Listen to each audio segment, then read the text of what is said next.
Hasta ahora se han entregado más de 100 casas de emergencia, y nos va a precisar la cifra nuestro invitado, a las personas damnificadas por los incendios en Viña del Mar. En la región, la verdad, de Valparaíso. Y una vez más, detrás de esta ayuda concreta, está la Fundación Techo Chile, que ha tenido un rol fundamental para la reconstrucción de las zonas arrasadas por los siniestros de inicio de febrero de este año. Y mientras eso ocurre, las últimas semanas y los últimos días también han estado marcados por operativos de desalojo, demoliciones por parte también de autoridades comunales en distintos campamentos del país o tomas. Y Techo también tiene una visión al respecto. Y de eso vamos a conversar esta tarde acá en Frecuencia Pública por Radio USACH con Pablo Undurraga, subdirector social de Techo Chile, que nos acompaña esta tarde. ¿Cómo estás, Pablo? Muy bien, ¿y tú, Daniela? Muchas gracias por tenernos acá. Muchas gracias también por preguntar. Nadie pregunta cómo está la periodista o la conductora y te agradezco. Antes de entrar, Pablo, los datos duros. ¿Cómo han estado de pega, literalmente? Porque ustedes siempre están literalmente, Techo, en el terreno. Sí, yo creo que lo que nos caracteriza es que estamos donde nadie más está, y en tiempos donde hay tantas necesidades estamos vueltos locos porque hay muchos problemas a los que nadie está llegando. Uno de ellos, lo que mencionabas de la emergencia, que si bien ha habido harto ruido al respecto, muchas veces hay sectores donde la ayuda es muy lenta y tenemos que entrar organizaciones como nosotros, donde, preciso el dato, ya llevamos... Ya llevamos 226 viviendas construidas. ¿Cuántas? 126. 226. Ah, 200. Mira que quede corta. Ya. Esta semana seguimos construyendo junto a la Universidad Católica. Y además estamos impulsando la autoconstrucción como herramienta de acceso a la vivienda también para las familias que tienen las herramientas para construirse su vivienda y no pueden esperar tanto tiempo en el fondo por tener un techo seguro. Sí, ahí quiero apuntar a propósito de la autoconstrucción y el tipo de viviendas, porque había un gran problema con las que estaba entregando el Estado a través del MIMBU, que había techo, claramente, pero no eran habitables, ¿no? O sea, no contaban con las condiciones de electricidad, de los baños. Entonces, claro, para la foto, la verdad es que se veía muy bien la casita, que obviamente es transitoria, pero no era habitable. Cuéntanos cómo son las casas o las construcciones que están, destinando a las personas damnificadas desde Techo. Bueno, desde Techo seguimos otra línea que la de MIMBU porque nuestra responsabilidad es distinta al ser una organización de la sociedad civil. Nosotros estamos entregando una vivienda que en el fondo es una vivienda de emergencia, es un techo desde donde partir de nuevo.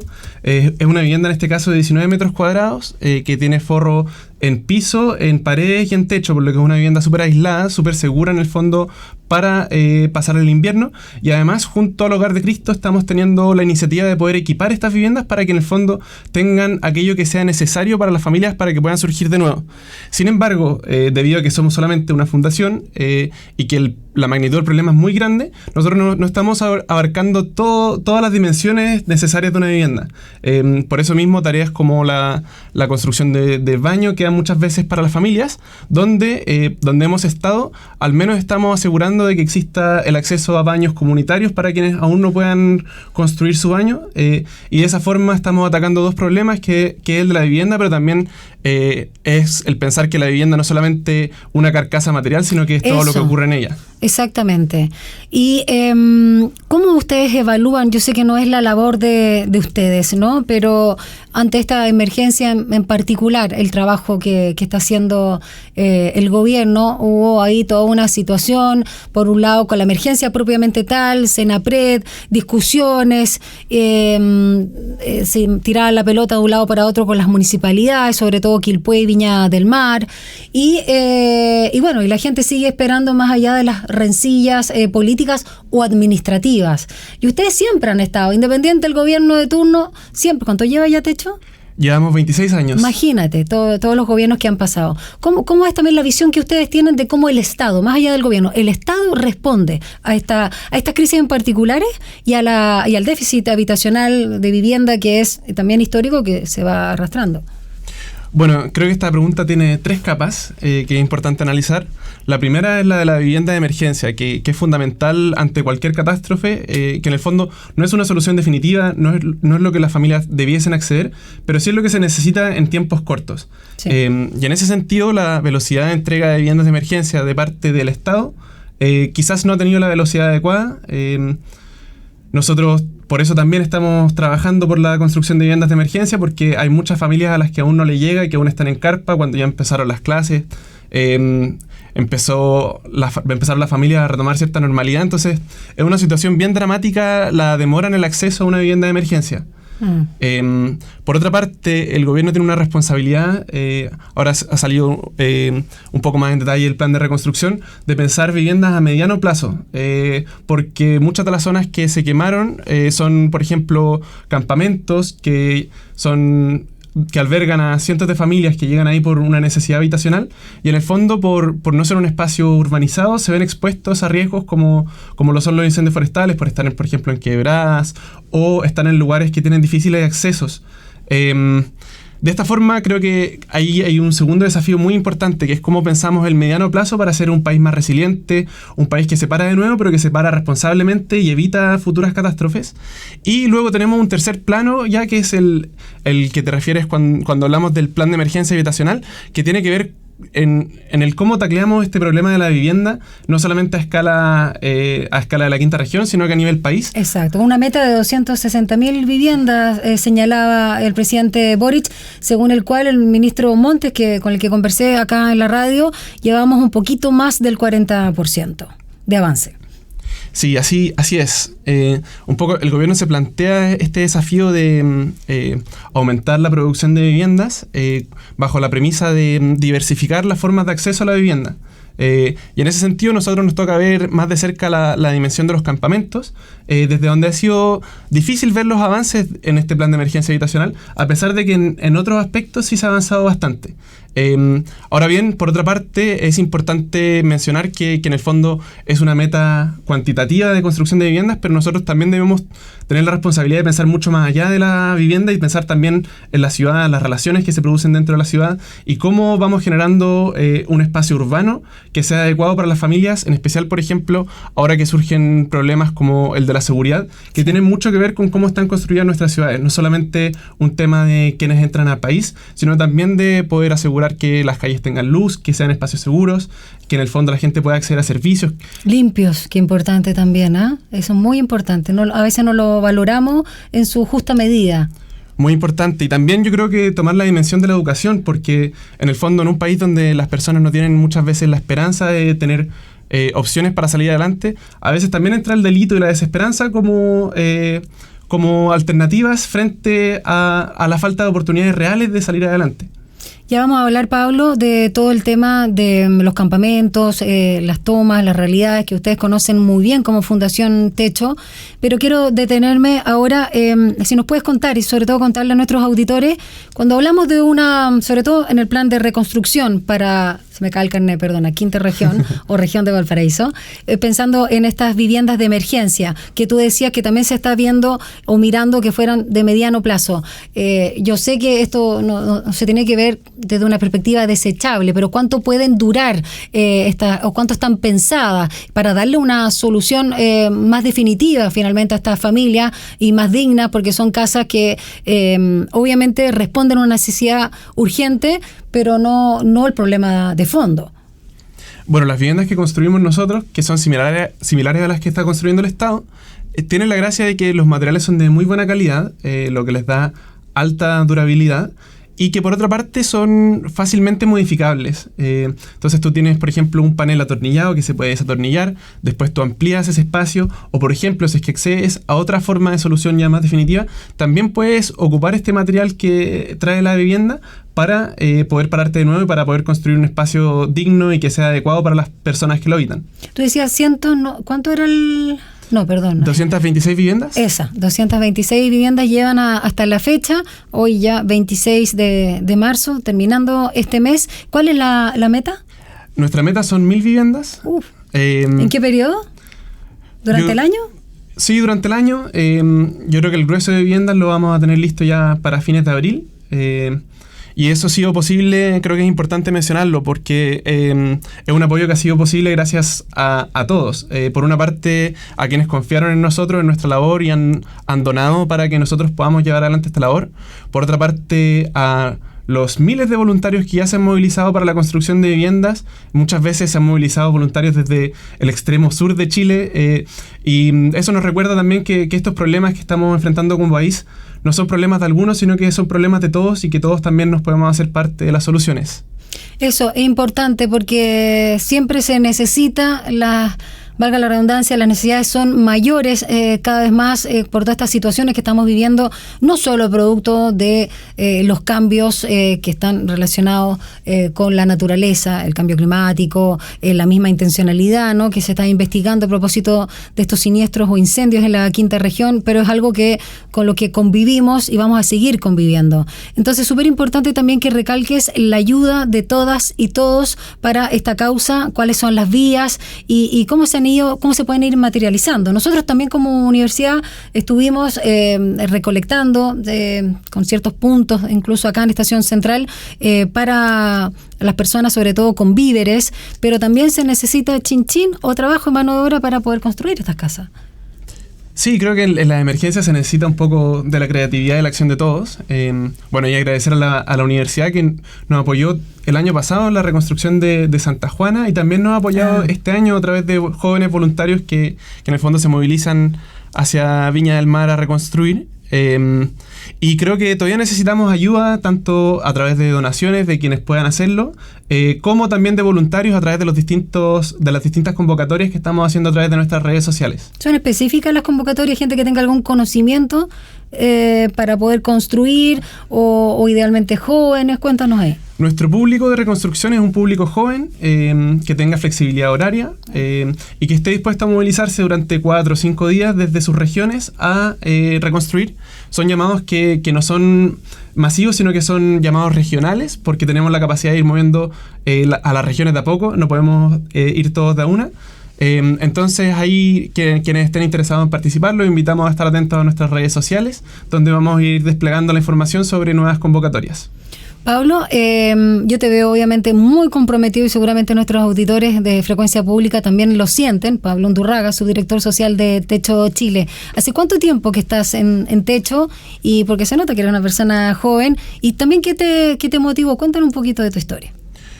Bueno, yo entré a Techo el año 2016 porque como joven me llamaba la atención los problemas de la vivienda y la ciudad como un espacio multidimensional. Es decir, yo pensaba la vivienda como sin una vivienda de calidad. Es difícil que tú puedas, por ejemplo, estudiar lo requerido o movilizarte, por ejemplo, las distancias que requieren para tener distintas oportunidades. Entonces veía en el fondo como la vivienda una gran piedra de tope para el desarrollo óptimo como país. Y eso me motivó a entrar a Techo como voluntario permanente.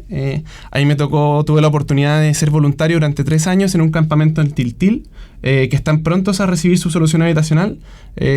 Ahí me tocó conocer trayectorias de personas que llegaron a vivir a campamentos por situaciones de exclusión súper profundas, por situaciones de violencia, por situaciones económicas, y que llevan muchísimos años viviendo ahí sin tener las herramientas para salir.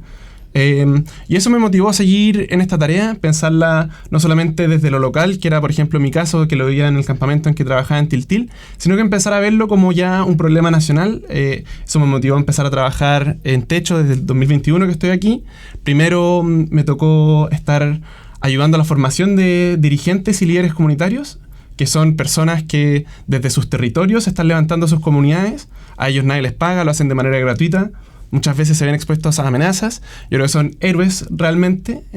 Y por eso fue súper interesante la experiencia de impulsarlo, de generar programas en el fondo que los puedan ayudar a capacitarse en sus tiempos libres, que son pocos. Y ahora, bueno, me encuentro dentro de la subdirección pensando nuevamente cómo poder taclear este problema de forma sostenible. Primero desde la perspectiva de vivienda-ciudad, pero también desde una perspectiva de desarrollo sostenible a largo plazo. No es solamente entregar una vivienda, sino que también es pensar en, por ejemplo, programas de capacitación en oficios, programas de educación a menores, desarrollo comunitario, ir generando tejido social dentro de las comunidades. Así que esa motivación me tiene aquí. Ha sido una trayectoria larga, 5 años como voluntario y ahora ya casi 3 años como profesional. Buenísimo. ¿Y tú qué estudiaste? Sociología. Sociología. Ah, qué bien. Me parece que permite tener una visión bien amplia de lo que está sucediendo. Vamos a seguir conversando contigo, Pablo Undurraga. Ya lo decíamos, subdirector social de Techo Chile, a propósito del trabajo que vienen realizando, no solo en esta emergencia, los incendios que lamentablemente padecieron muchas personas en la región de Valparaíso en febrero pasado, sino todo el tema también muy presente a lo largo del país con los campamentos, con las tomas. Vamos a una pausa musical, Pablo, y ya regresamos a Frecuencia Pública.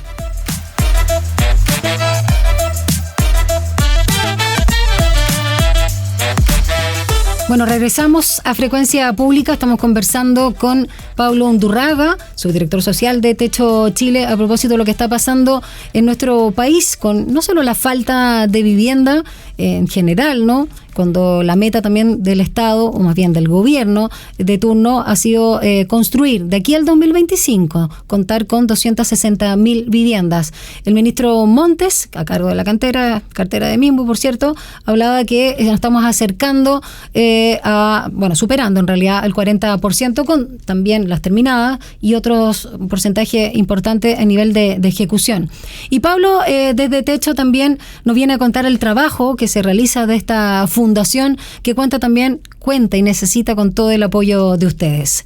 Vamos a hablar entonces de lo que está sucediendo ahora con los desalojos, con las tomas, porque acá hay un cruce de aristas, y tú como sociólogo lo sabes, que está muy teñido y reñido literalmente por la delincuencia. Y uno de los casos quizás más emblemáticos es Nuevo Amanecer, ¿no? Que dicen que es la toma más grande además de la región metropolitana. Tiene 14.000 habitantes y no hay agua, no está regularizado tampoco el acceso a la luz y menos a la seguridad. Hablemos del panorama que ustedes ven en términos generales. Esto no pasa solamente en la región metropolitana, estábamos viendo ahí el desalojo también en San Antonio, bueno, y en muchos lugares. Hablemos de lo que sucede ahí donde el Estado está faltando.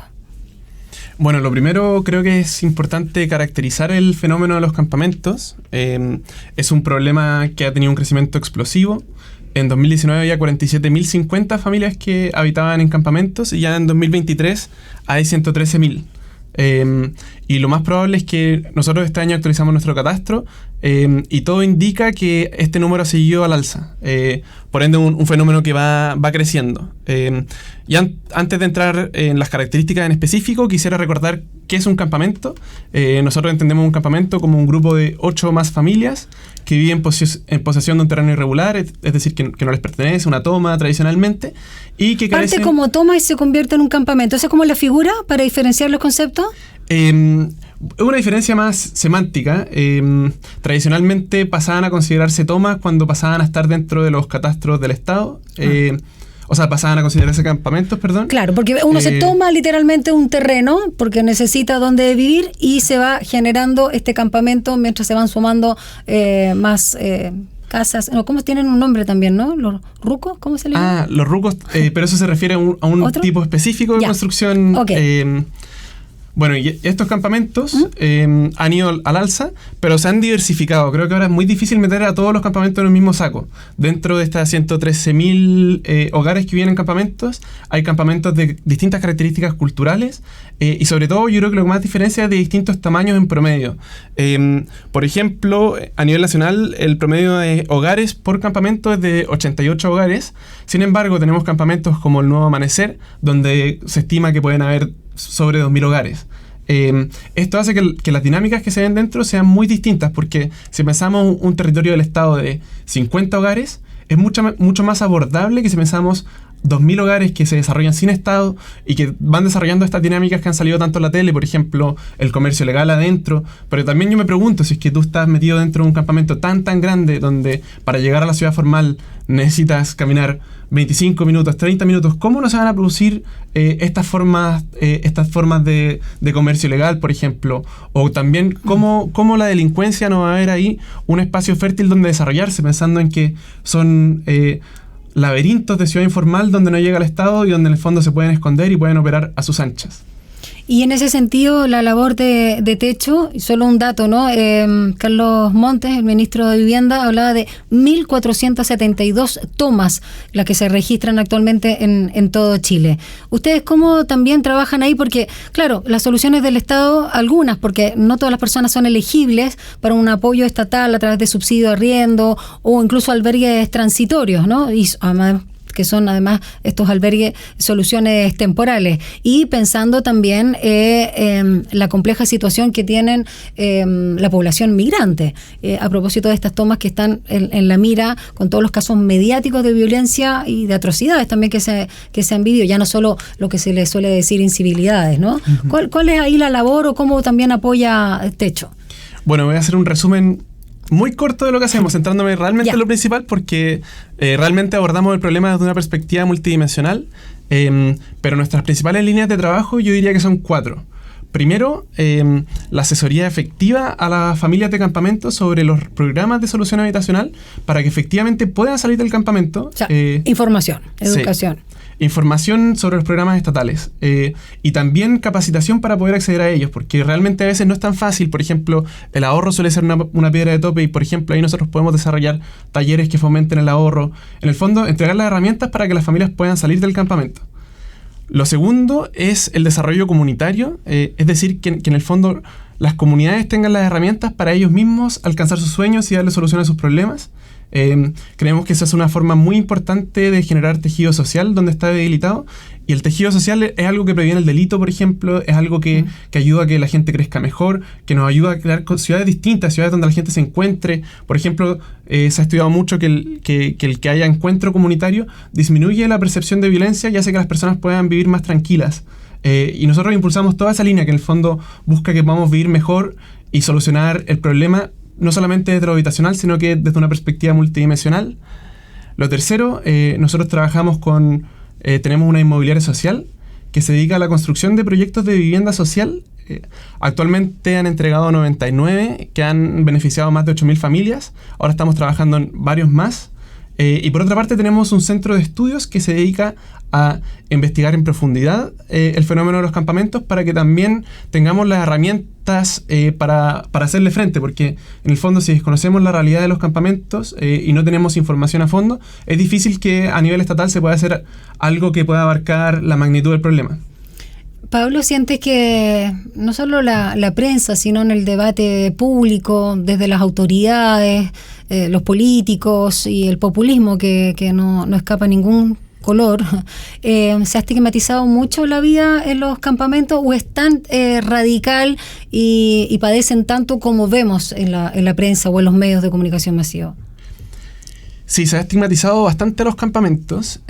Como decía antes, en el fondo, que hayan macrocampamentos hoy en día dentro de la diversidad de formas de campamentos que existen es un espacio fértil para que entren dinámicas de delito, pero lo que nosotros vemos es que antes de entrar el delito entra la pobreza. Cuando los campamentos se forman, muchas veces está asociado a trayectorias de exclusión que son sostenidas, que son largas, que en el fondo expulsan a las familias de la forma de la ciudad formal y las obligan a verse enfrentados a estas situaciones de ciudad informal, donde las familias de campamento no están felices con no tener, por ejemplo, acceso a servicios básicos, con no tener muchas veces acceso a transporte, a servicios en general, carabineros, bomberos, etc.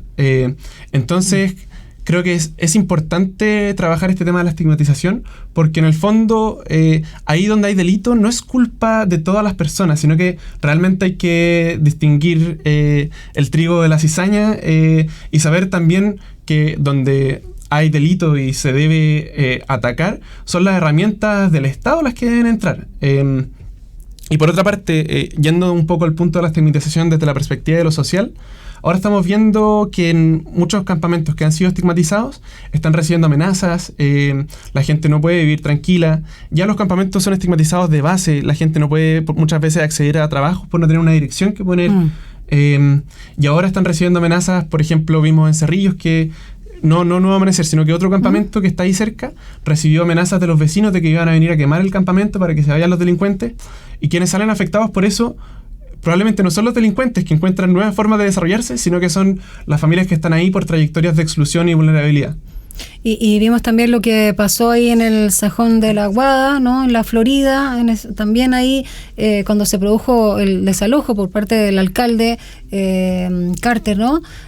Rodolfo Carter, estaba el tema también de la agresión de las mismas personas que desalojaban tanto a carabineros o a las autoridades de la municipalidad, porque finalmente, claro, lo están sacando del rincón donde están viviendo, pero no tienen otra solución. Y en eso, de hecho, hubo una disputa finalmente de dimes y diretes con el MIMBU. Ahora, también me comentabas en la primera parte que el trabajo que hacen de techo de la fundación no es solamente de una sociedad civil que es la que da la cara, que es la que viene a conversar con nosotros, como tú también representante, que muchas veces, y digámoslo, seamos sinceros, tiene el estigma, yo te lo decía fuera de micrófono, ya, digámoslo, pero sí es verdad, del cuico progre, ¿no? Pero es un cuico progre que hace, o sea, cuico en el sentido que son personas que no tienen estas realidades y estos padecimientos, que nacieron con buena educación, con posibilidades, pero que están mirando al otro. A mí me llama la atención también cuando se dice, no, pero cuando se dice, tú lo sabes, techo, ¿no? Pero bueno, pero es que finalmente son personas que están mirando lo que sí necesitan y no tuvieron las oportunidades que ellos sí tuvieron, o que ustedes o nosotros, qué sé yo, según, siempre se dice que uno es el pobre o el rico del otro, así que de lo mismo, pero están ayudando. Pero más allá de esta composición de las personas que están detrás de Techo Chile, también trabajan con la gente que está en el terreno, con los mismos pobladores o pobladoras. Hablemos un poco de esa realidad porque creo que es importante sacar esos estigmas. Uh-huh. Bueno, lo primero que creo que es como el paraguas en el que nos movemos, que es la idea de la corresponsabilidad, que ahí donde hay algún derecho que está siendo vulnerado, en el fondo también somos todos como ciudadanos responsables de hacernos parte de la solución del problema, aunque las soluciones ya profundas sean quizás a nivel de Estado. Igual es importante que los ciudadanos hagan parte de la construcción de un país más justo. Y en ese sentido, ese estigma que con el que se ha tildado Techo, creo que es súper injusto con muchas de las personas que forman parte de la fundación.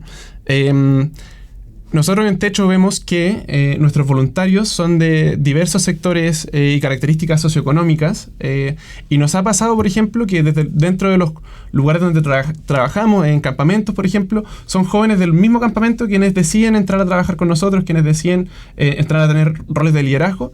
Y además quisiera como mencionar que nuestra contraparte, como mencionaba antes, dentro de los campamentos son los líderes comunitarios, son las familias del campamento que en el fondo trabajan codo a codo por sus soluciones. Aquí la idea del voluntario que es como un salvador. O el paternalista, ¿no? Desde la sociedad civil en este caso. Claro. Asistencialismo. Eso es algo que nosotros nos gustaría eliminar.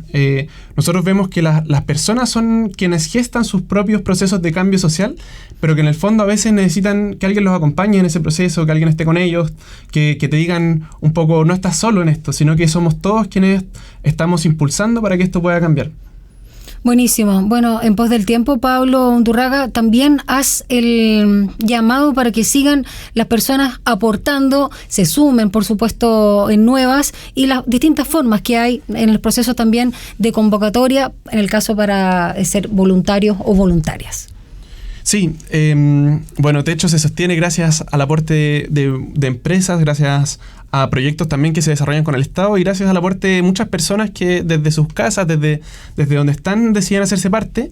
Y también se sostiene gracias a los miles de voluntarios que se movilizan con nosotros, tanto a emergencias, pero también los cientos de voluntarios que son voluntarios permanentes, que trabajan todas las semanas codo a codo con las familias de campamentos para un poco ir cambiando esta realidad. Entonces ahí aprovechar de agradecer a ese rol que muchas veces es invisible por estar haciéndose parte, estar yendo contracorriente. Hoy en día que se dice que los jóvenes no se comprometen, que los jóvenes en el fondo están cada vez más cómodos, prefieren estar desde el celular. Lo que hacen los voluntarios creo que es como un acto revolucionario al hacerse parte de los cambios y al también salir de su comodidad. Hoy, ¿cuál es la urgencia o la ayuda que se necesita desde Techo para seguir ayudando a las personas que necesitan, ya sea de la región de Valparaíso o ya para los campamentos? Bueno, la urgencia es que se hagan parte de la solución de los problemas que nos aquejan como país. Si se quieren hacer parte desde Techo, van a ser siempre bienvenidos los jóvenes como voluntarios y quien quiera participar como donante también. Pero creo que el llamado es más grande. El llamado no es solamente a hacerse parte de nosotros, sino que a hacerse parte de aquella organización que te moviliza o crear algún tipo de solución para aquel problema que no te deja dormir, apoyar a quien está a tu lado y un poco, de a poco ir construyendo un país más unido, un país más justo, pero y un país también que se levanta juntos, no solamente en las emergencias, sino que en el día a día, que se preocupa del otro, que en el fondo escucha al otro. Así que en verdad la invitación es que nos hagamos parte en conjunto de la solución de los problemas que nos aquejan como país. Con eso deberíamos estar terminando, pero quiero solamente preguntarte, ¿qué te pasa a ti como ciudadano cuando ves muchas personas en situación de calle, cada vez más en distintos barrios, en barrios que quizás antes no se veían y que se acentuó después de la pandemia, también de antes el estallido social, pero sobre todo después de la pandemia? Y no solo el transeúnte o las personas que viven en esos entornos que no los ven, los invisibilizan, sino que incluso o los agreden o piden que los saquen. ¿Qué te pasa también con esa reacción? Bueno, hoy día justo iba caminando frente al GAM y me tocó ver una persona en situación de calle y a la vez me tocó ver un cartel gigante de Gabriela Mistral que decía, si no me equivoco las palabras exactas, hay que humanizar la humanidad. Y yo creo que esas dinámicas me recuerdan un poco eso de Gabriela Mistral, que en el fondo todos tenemos que humanizar un poco más la humanidad, ponerle rostro a los problemas, entender las trayectorias que generan los problemas, entender que muchas veces las personas no son responsables de las cosas que los llevaron a estar ahí, y que las cosas son más complejas que solamente el tildar, el insulto de redes sociales. En el fondo, creo que necesitamos humanizar un poco más la humanidad y seguir con una tarea que sea más colaborativa, que no dependa solamente de aquellos que tienen puestos en instituciones, sino que se pueda construir desde el tejido social en el día a día. Nosotros también somos agentes de cambio. Sí, desde lo cotidiano. No se necesitan siempre hacer grandes cosas, no hay que ser salvadores, pero sí podemos ser agentes de cambio y para eso lo primero es involucrarnos. Gracias, Pablo Undurraga, de Techo Chile, por acompañarnos esta tarde en Radio Sacha. Muchas gracias a ti. Que te vaya bien.